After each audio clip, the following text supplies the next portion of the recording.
everybody. Welcome back to FreeDeathTV live stream poker. We've got we're going to be live stream most of the day. We're going to go short stack tournaments, the turbos, the hypers, and just going for a general spin up. And you'll see the spin up range we go for, where we'll be at most things, where we were bluffing at, and what ranges we were at. So come along and see us.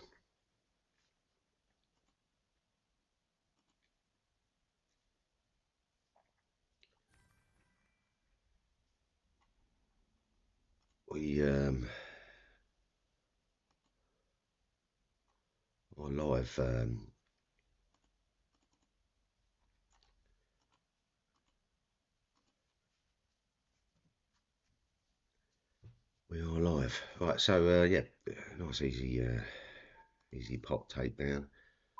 So again, we've got getting pushed by this deep stack over the back here. We'll mark him up in a minute. Just going to check into this pot. I'm going to check round and realise the aggression, the aggressor. Hopefully we've got a 10 jack or something going on here. Got a 9 blocking on him.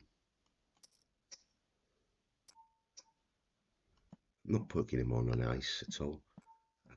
Yeah, look, he doesn't know where he's going here on this pot, does he? I might have the jack, but yeah, oh look, we're running into a jack. I would have thought the jack would have rebased here. Now we're going to call. See a jack. Yeah. We need to know where what range we're at with this person. We put them down at loose aggressive at the moment. Save. Fish.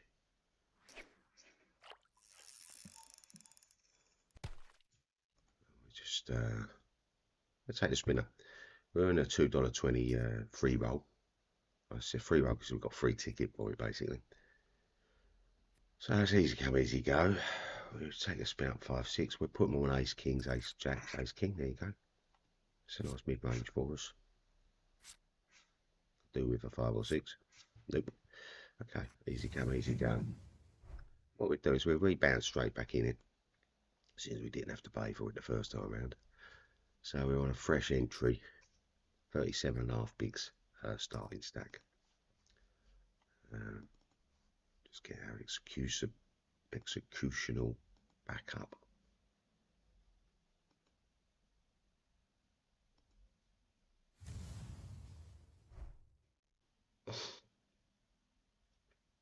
Wow, Queen 5 over dominated on a Queen Ace 5, takes it down. And that's the way these bounties sort of run. People do run with quite literally any 2 cards a lot of the time. We're going to try and keep our starting hands north of the kings. North of kings and queens, really. We don't want to be, getting into too many fist fights with the 5-6s and the 7-8s. It's a better call when you've got 2 or 3 people going all in, because you can put them all on high cards, can't you? You can put them on the ace king, ace queen, ace jacks. No, we're sort of saying any 2 cards.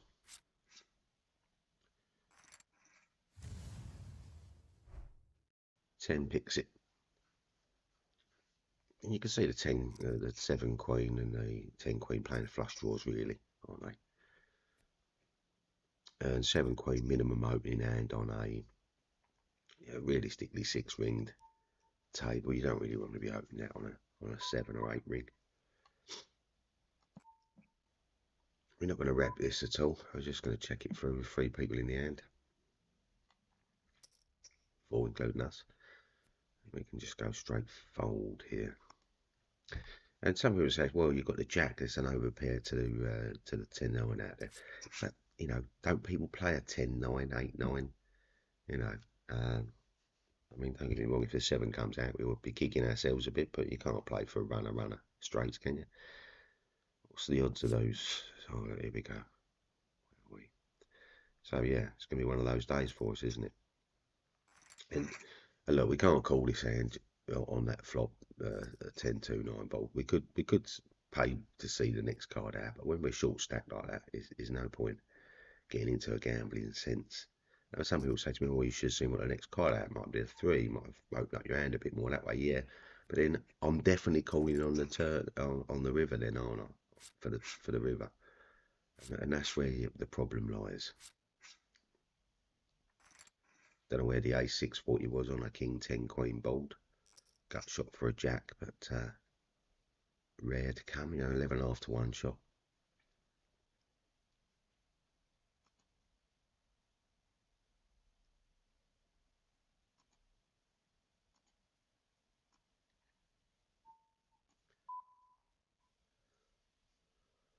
We're straightforward at the moment. No need to get adventurous with a 10-7.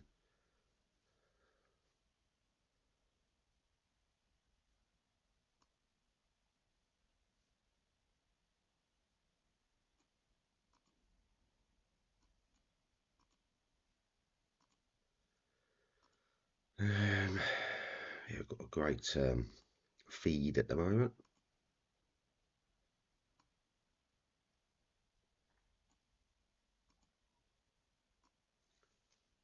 Should probably put that somewhere like that, yeah.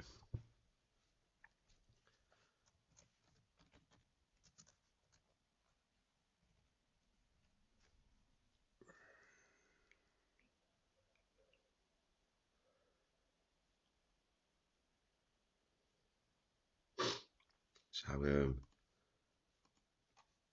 Queen 3 off. In if we're talking short stacked under 6 big blinds, then that would be a push shove out the hand there, Queen 3. And look at that range as being sort of jacks, queens, kings, aces, right way down through the deck. So very large ranges with centre pieces, all your pairs ranging right way through from 2s upwards. There's a few, you've got a few suited connectors throughout that, and offsuit connectors. And yeah, you get to a situation where, like we talk about this quite often, big blind situation. So looking around the table, you can see we're a mid stack to the table. We've got 3 lower positions to us, and we're a danger zone with those, so they're prepared to go all in, aren't they? We've got to look for an all-in position. We need to get at least 2 double ups in to be getting into the pay table.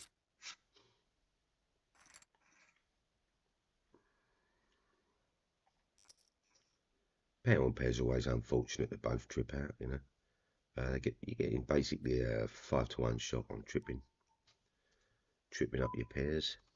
It's about 70-to-1, something like that. Thank our statistician Mark for all our stats. If you hear anything wrong, do drop us a line in the comments. If you think I'm talking out my arse, then please, by all means, come and have a chat.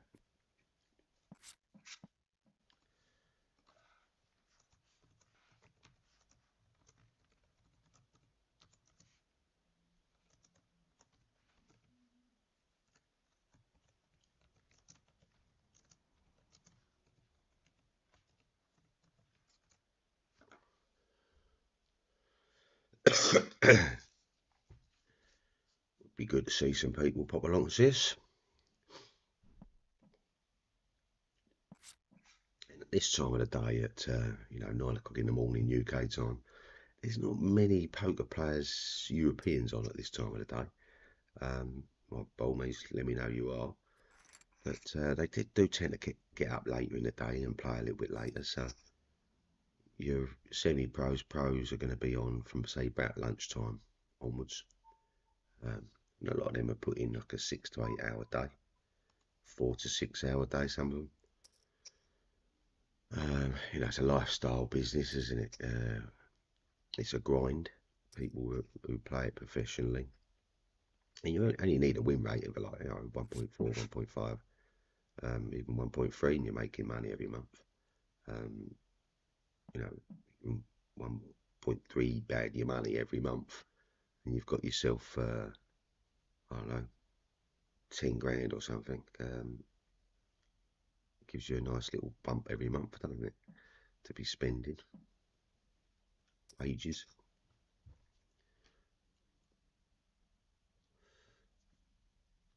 And a lot of players don't get into the realisation of profits.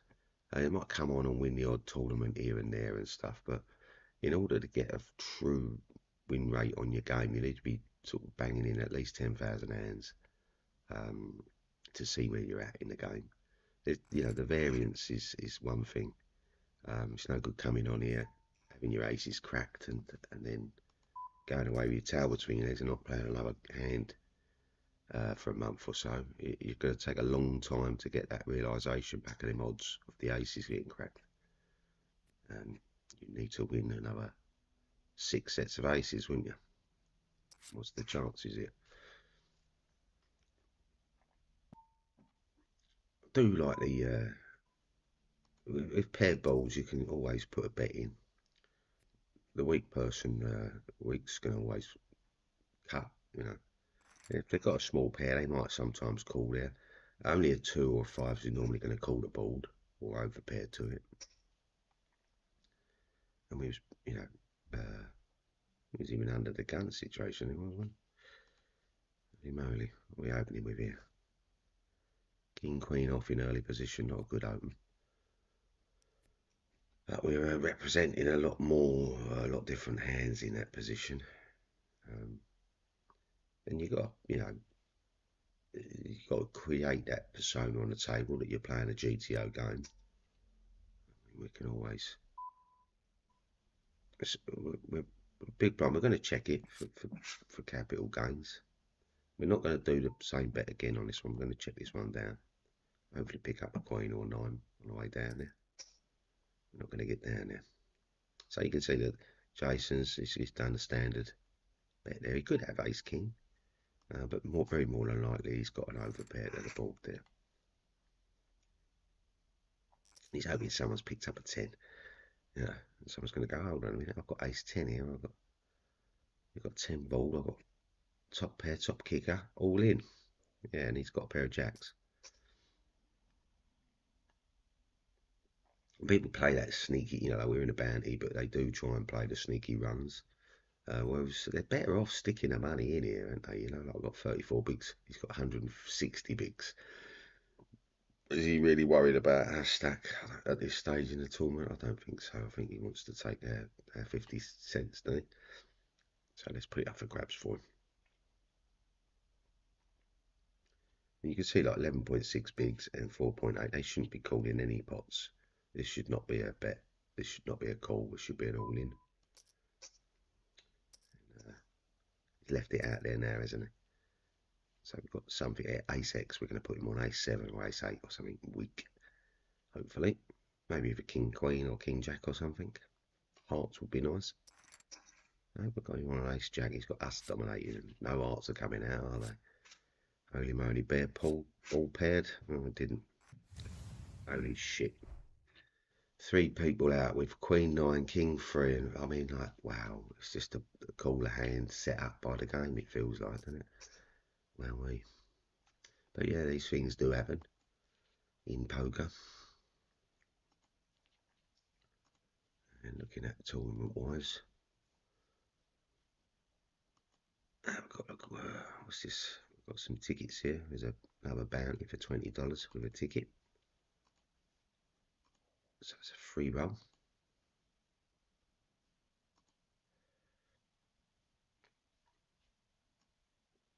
And we're playing these just for, not just for the fun of it, but also to, you know, test out strategy and look at the spin ups. You know, these a lot of these hands are, in my understanding, a 50-50. Obviously, if you've got ace king and the other person's got 2-3, the ace king's got you highly dominated and doesn't need to hit any cards to win the pot, and the 2-3 needs to hit a card with the ace and king not hitting a card in order to win the pot. But here's the but. When there's 2 players involved in a game and there's one winner or a draw or whatever, then the game does become a 50-50, doesn't it? There's going to be one winner and one loser. One person will win, one person will lose. That person, both people have a 50-50% chance. Then we look at the two cards they got in their hand, 2, 3, and the chances and odds of hitting a 2 or a 3 by the end of the river are 50%. And then we go back to the ace king and we say, well, what's going on here with the ace king? Well, same rules apply, 50%. So when you actually boil it down, you go, oh yeah, but hold on a second, you forgot the odds of the ace king doesn't need to hit. Oh, no, I'm not forgetting those at all. I'm just looking at it as a straight 50-50, as you're either going to hit your card or I'm going to hit my card. Or we're both going to hit the cards and you'll win, or we both will miss a card and you'll win. So, you know, the ace king does have the upper hand in the argument, so to speak, but it still does boil down to 50-50. One winner, one loser. Don't get me wrong, I do like the draw. See the draw quite often. With ace king against an ace 3 or ace 5 or something. Sometimes not so much the ace king, but more like an ace jack or ace 10 or something, you know, against a lower ace like an ace 8, ace 6 or something. And what you find is the board pairs out. 2 pairs on there, and bang, their aces become the kicker, and they're splitting it. Or the ball to run out straight to the ace, you know, or from the ace, you know, a pinwheel or ball way comes around, or 4 cards straight, or 5 cards straight, or you know, there's many ways for that 2-3 to win, or ace 6 to win, or whatever, you know, not just looking for his cards. People go, oh yeah, what's the percentage of hitting some of these draws and that? Well, you know, you've got a 5 or 6% or 4% chance or whatever sometimes of hitting this draw. The draw can only come from all community cards, and you share the havings there. You know, for instance, you've got 7, 8, they've got ace king. You both miss, but the ball runs out of straight or runs out of flush. We're going to see this, you know, in the region of, you know, 20 to 1 shots, like 5% draws, you know. So we are going to see them run outs, you know, as if you play an all-in game a lot, then you're going to see them run outs a lot more than people that are sitting there pretty on their waiting for ace king, for instance. Might not see them run outs as much, or will, you know, because they're going to be, if they're getting into these lower tournaments prices.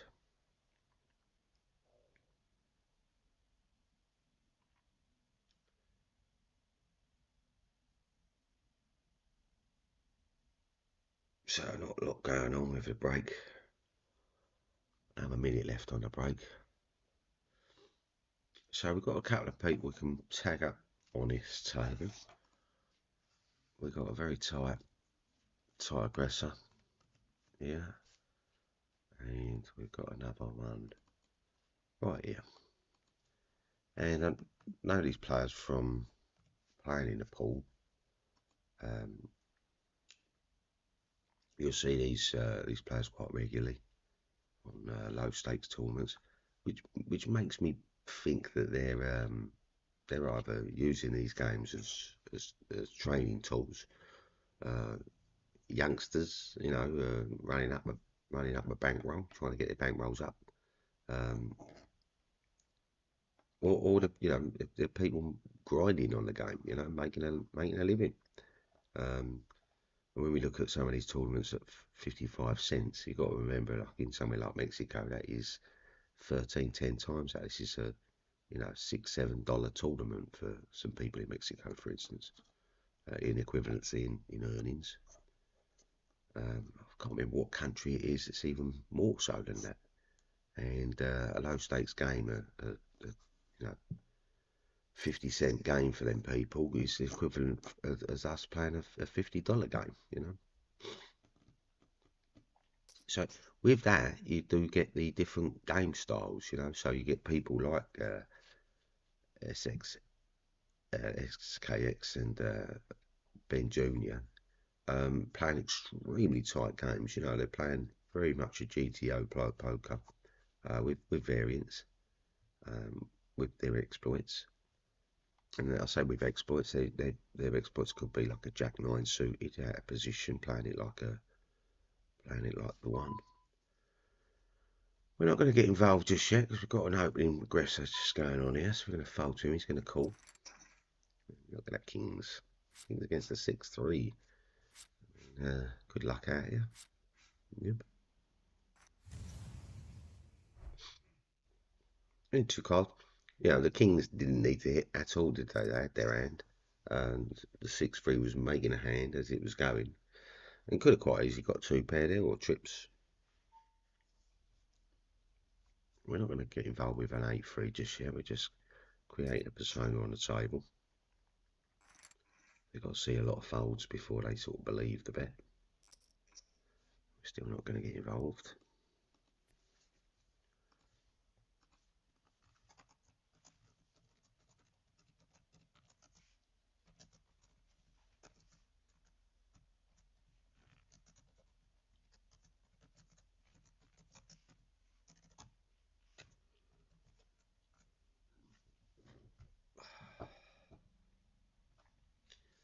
You never know, we might get someone pop along to see us.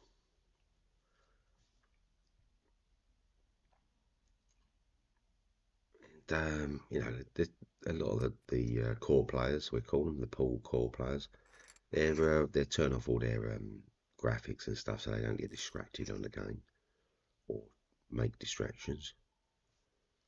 We're going to still fold out speculative hands. And we've got a little bit of play at 70 bigs, but not a lot. We've realistically got to look for very tight cards here. We want to get all of our chips in if we can, in an all-in situation.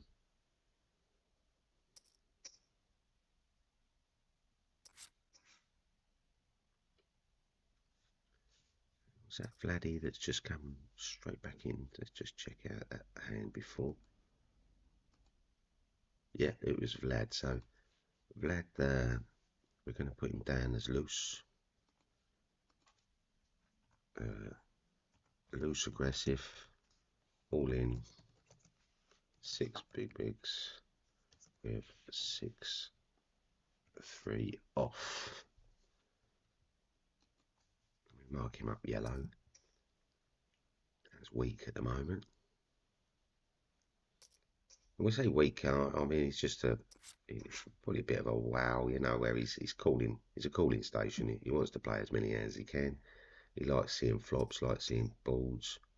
We'll play a lot of just any connecting cards from an 8-4 right way through to, you know, he's 10-6, say, for instance. We fold the 10-5 out. Sometimes he kind of walk into the range slightly as a 10-5 suited. 10-5 suited is definitely in the push shove range, just simply because the 10-5 makes all straights. And we just bounced over there, just get our lobby getting sorted out again. And why we're not just auto picking it up? Same type and see if that makes a difference. Always handy when we bounce over because it gives us a new ad platform.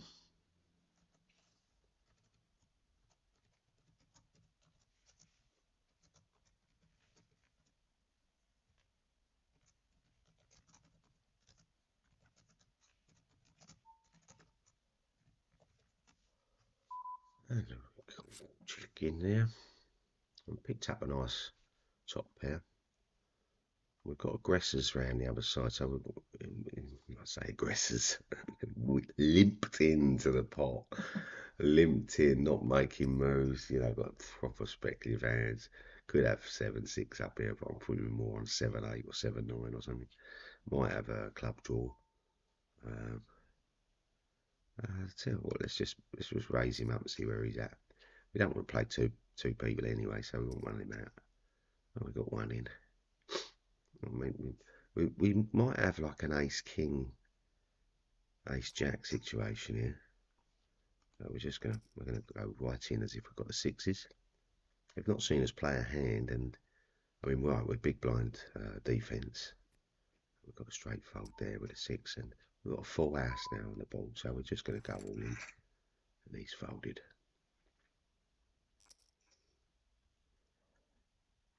Yeah, that's brought our bigs up. Slice up about 30k off of that hand. And look, we've got limp from a button, which is not the right thing. And we're going to raise it up just a little bit bigger on the big blind there, not give him so much odds on the pot. 2.5 to get 86, yeah, so he got his odds, but yeah. And look, we've got two people in here, we're just going to check it down. Any bet we could call, but we decided on how big the bet comes in. Got a pot of 11, yeah, 9 grand. I don't know what the one is. I feel like the one is a stop bet. Let's just see what happens. Get a stop bet, and we've got a call. Let's go again. With 5, we've got a call. We're going to go straight check. Jacks. Fishing. Fish shit is always what we're calling it. So in a bounty tournament, fish shit. So we mark him up. We mark him up. Let's mark up our Tony. Jack, Jack, limp. Button.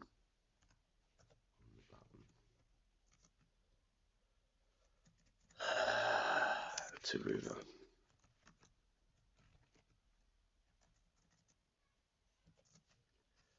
So yeah, when we get people like that, you need to make a mark of them. They're a warning, really. Yeah. And we're going to put him down as a nit. He's a knob, basically. And those nits, knobbies.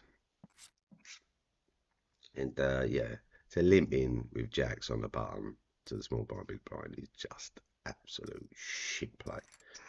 Yeah, it's just shit, man. Yeah. Yeah.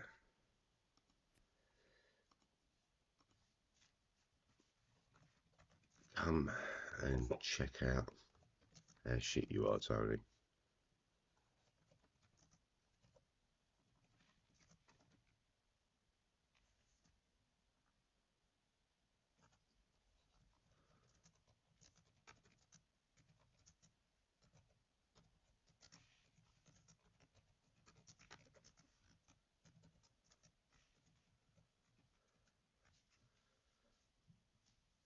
Yeah. Come along and see us, Tony. Drop us a line in the comments if you can. It'll be quite funny to have a chat with you.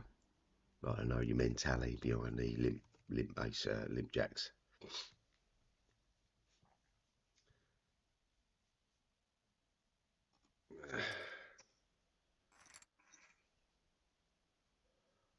Yeah, just such a strange play because we're in a bounty tournament. He's got no bounty. He's not taking anybody out. He had a stack size at that time that he could have made a manoeuvre on us. We're just going standard open at the moment. We're not going to go adventurous with anything. And the scene card. This is basically the first real hand we've played here, isn't it? Because the last hand we played was a big blind situation, a small blind situation. Yeah, go on, we'll take the spin up. Yep.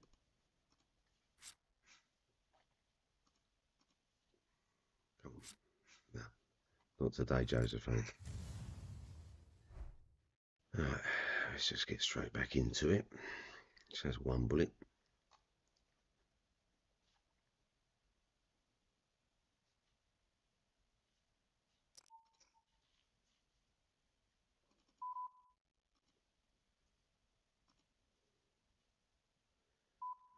Straight fold.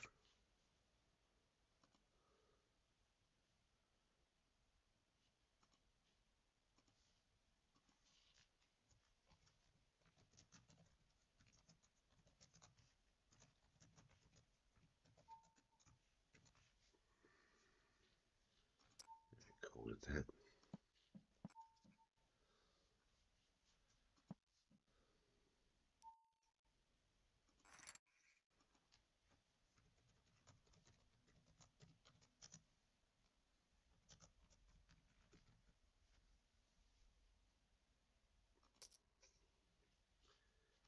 we'll see where they're at the moment.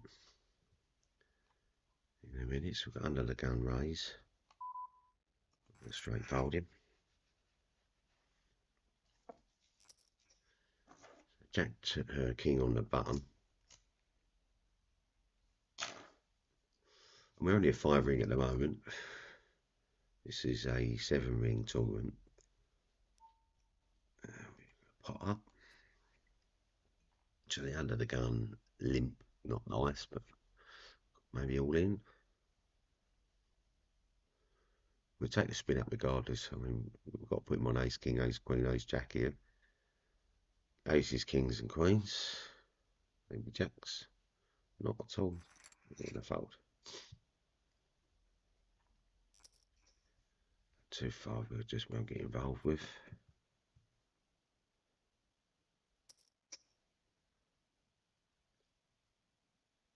Limping under the gun isn't good from Mokosita. This, you know, like you're going to limp that position really under the gun there with aces, kings, and queens. If you're on a table where you've got a serial raiser, because the serial raiser is not going to take that position of raising if you've already raised big into a pot that you haven't been betting into for several hands or something, and then also in an hand under the gun, you're raising it up. That serial raiser is not going to call. They're not that stupid. Most of them aren't anyway. And so we're going to come straight into the pot with a bet, and that's because we want to make sure we are opening our hands the same style each way, so they can put us on certain cards now. So we've got an inside straight draw. We're going to be betting. We're taking a bet in from the king. If he hadn't bet, we could have bet. Now he's definitely got the king there, isn't he?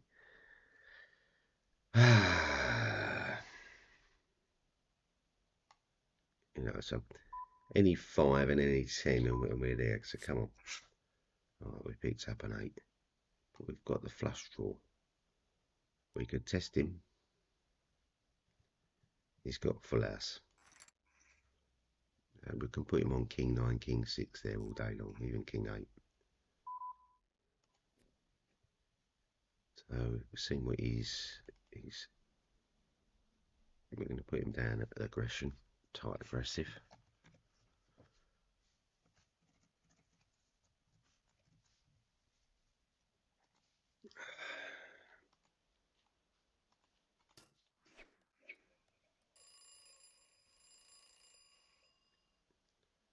So we're under the gun, we folded straight away. Under the gun 2 should be in the game here, or you're going for a break. If you go for a break in these games, you should click the sit out button.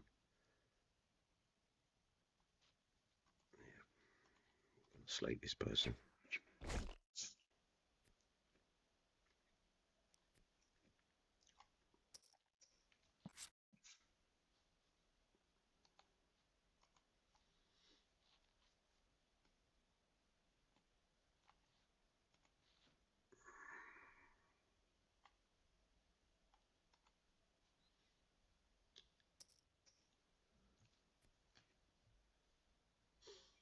So the cut off is, you know, the stealing position there. An early position, now they've got a big blind special here with a 7-3, 7-4, 3-4. So Todd Rowe should have kept his bet really thin, or even not bet at all. So we're not going to hang about with ace queen suited, we're just going to shove it. Get a spin here from someone. Nope. So you can see that the limp manoeuvres, you know, they're trying to see the flop basically with any 2 cards a lot of the time. When we take aggression though, if we're going to come into the pots, well, blind leaves always open. Last time we got a call from big, so we've opened bigger this time. This time we just go straight in half stack, and we're not folding. We've got to fold to that. third place. And now we're down into the realms of all in 22nd place out of 25 people, I believe. So you can see we need about 4 double ups to go chip lead, 5 double ups.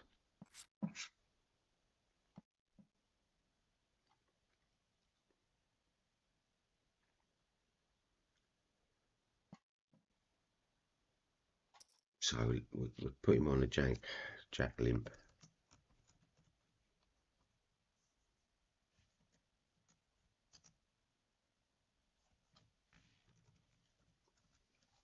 Jack limp button. We'll put him on the weak as piss sign.